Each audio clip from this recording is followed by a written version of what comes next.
আসসালামু আলাইকুম। এই যে দেখতে পাচ্ছেন আমি খোলা চাপি দিয়েছি। এই যে আমার পটল চিংড়ি করব।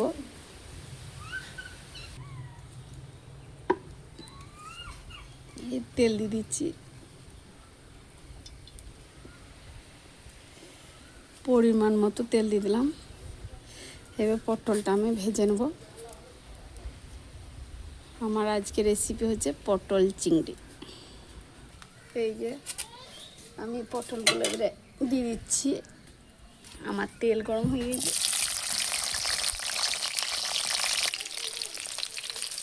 পরিমাণ মতো একটু হলুদ দিয়ে দিচ্ছি।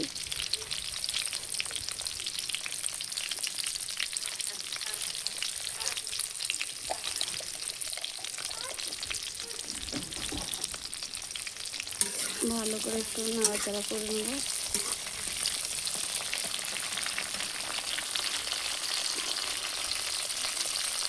এই যে দেখতে পাচ্ছেন আমি পটলগুলো ভালো করে একটু নাড়াচাড়া করে ভেজে নেব, তখন আবার একটু পাত্রে তুলে নেব। আজকে আমার রেসিপি হচ্ছে পটল চিংড়ি। শুধু পটল নয়, আলু হবে। এই যে আমার পটলটা ভাজা হয়ে গিয়েছে, এবার আমি একটু পাত্রে তুলে নেব।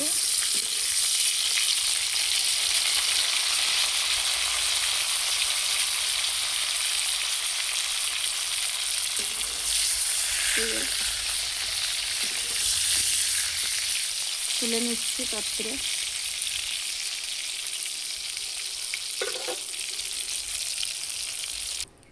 এই যে আলুটা দিয়ে দিচ্ছি, আলুটা একটু ভেজে নেব।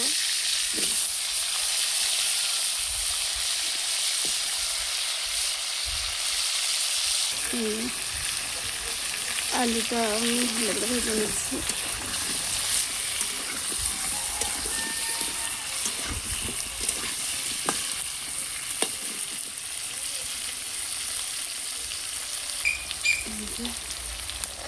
আলুটা একটু ভালো করে নাড়াচাড়া করে নিই।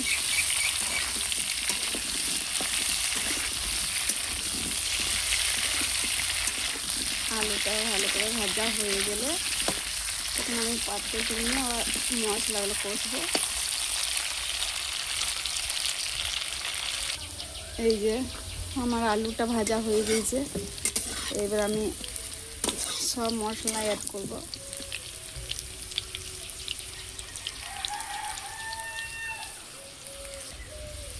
প্রথমে দিচ্ছি আমি পেঁয়াজ বাটা আর জিরে, কাঁচা জিরে।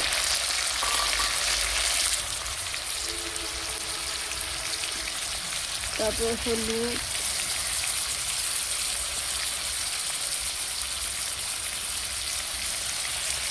শুকনো লঙ্কা,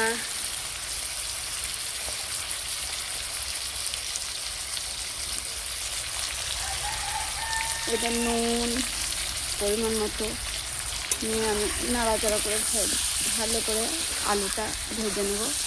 মশলাগুলো দিয়ে ভালোভাবে মশলাটা ভাজা হয়ে যাবে, কষা কষা হবে, তখন আমি পটলটা আবার অ্যাড করব। পটল চিংড়ি, চিংড়ি মাছ আর একটু মশলা, এই যে জিরে আমি অ্যাড করছি, কাঁচা জিরে দিচ্ছি, এইগুলো দিচ্ছি ভাজা।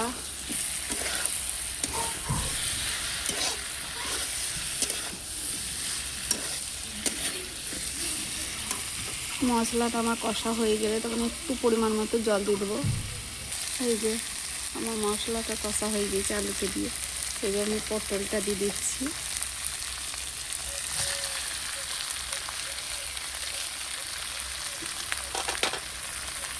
পটলটা দিয়ে ভালো করে নেড়ে নিচ্ছি।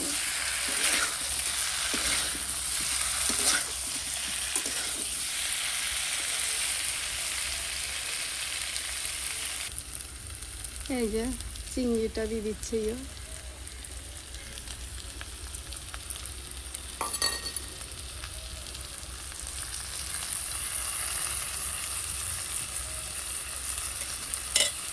এবার পরিমাণ মতো একটু জল দিয়ে দিচ্ছি।